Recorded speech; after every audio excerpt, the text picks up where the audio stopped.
Friends, welcome back to study mate. तो आज हम लोग कल का ही जो चैप्टर है उसी को दोबारा कंटिन्यू करेंगे। यह है part 2, how to balance chemical equations. तो सबसे पहला क्वेश्चन जो आता है वो है ये अपना पहला इक्वेशन है जिसको हमें बैलेंस करना है। इसमें दिया गया है नाइट्रोजन प्लस हाइड्रोजन जो बनता है NH3, जिसे हम अमोनिया बोलते हैं। तो इसके लिए कल की तरीके हमें एक चार्ट बनाना पड़ेगा। तो ये चार्ट बन चुका है। अब इसमें हम देख सकते हैं कि नाइट्रोजन और हाइड्रोजन दोनों ही बैलेंस नहीं है। उत्पाद की तरफ दोनों तरफ नाइट्रोजन कम है और हाइड्रोजन ज़्यादा है। तो अब हम क्या करेंगे, सबसे पहले उत्पाद में जो नाइट्रोजन है उसके लिए उसको परमाणु उसके बढ़ाएंगे। तो हम NH3 में 2 का गुणा करते हैं। NH3 में 2 का गुणा करने से नाइट्रोजन 2 हो गए हैं, लेकिन हाइड्रोजन जो है 3 दूनी 6, हाइड्रोजन 6 हो गए हैं। अब हमें जो अभिकारक है उस साइड हाइड्रोजन में 3 का गुणा करना पड़ेगा ताकि वो भी 6 हो जाए। अब 3 का गुणा करने से हाइड्रोजन 6 हो गए और दोनों तरफ इक्वेशन बैलेंस हो चुकी है।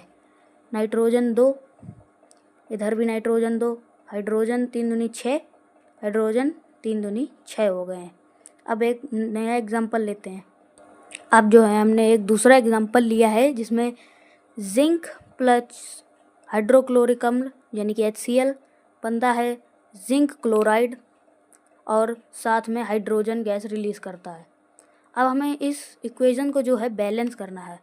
देख सकते हैं जिंक के जो रिएक्टेंट हैं वो 1 है, उत्पाद में 1 है, जिंक बैलेंस है।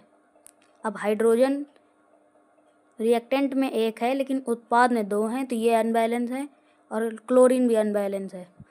इसमें हम देख सकते हैं कि सबसे पहले हम हाइड्रोजन को बैलेंस करने की कोशिश करते हैं। जो अभिकारक की तरफ है उसमें जो HCl है उसमें हम 2 का गुणा करते हैं जिससे हाइड्रोजन 2 हो जाए।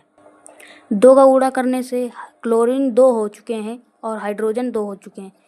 केवल 1-2 बढ़ाने से पूरा जो इक्वेशन है वो बैलेंस हो चुका है। जिंक 1 हो गया, हाइड्रोजन 2 हो गए और क्लोरीन 2 हो गए।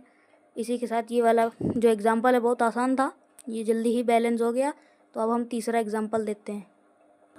अभी हमने तीसरा एग्जांपल लिया है जिसमें Na यानी सोडियम प्लस H2O यानी कि जल से अभिक्रिया करके NaOH यानी कि सोडियम हाइड्रोक्साइड बनाते हैं और हाइड्रोजन गैस रिलीज करते हैं। आगे H2 लिखा हुआ है। अब हम इसमें देखते हैं कि Na बैलेंस है, हाइड्रोजन नहीं बैलेंस है, अभिकारक की साइड 2 परमाणु हैं और उत्पाद की तरफ 3 परमाणु हैं, ऑक्सीजन बराबर है। तो हम लोग हाइड्रोजन में जो अभिकारक की साइड हाइड्रोजन है उसमें 2 का गुणा करते हैं जिससे हाइड्रोजन 4 हो जाएं। इससे ये हुआ कि अब जो हाइड्रोजन जो उत्पाद की तरफ है उधर अब 3 ही परमाणु रह गए हैं। तो अब हम जो NaOH है उसमें 2 का गुणा करते हैं। NaOH में हमने 2 का गुणा करा है जिससे अब सोडियम 2 हो गए और ऑक्सीजन भी 2 हो गई और हाइड्रोजन 2 हो गए और 2 पहले से ही थे। तो अब इधर साइड हाइड्रोजन 4 हो गए और अभिकारक की साइड भी हाइड्रोजन 4 हैं, ऑक्सीजन भी 2 हैं और ऑक्सीजन प्रोडक्ट की साइड भी 2 हैं। लेकिन जो Na यानी कि सोडियम है वो प्रोडक्ट की साइड 2 है, लेकिन जो अभिकारक की साइड है वहाँ पर केवल 1 ही है। तो अब हम जो सिंगल Na लिखा हुआ है अभिकारक की साइड उसमें 2 का गुणा करते हैं।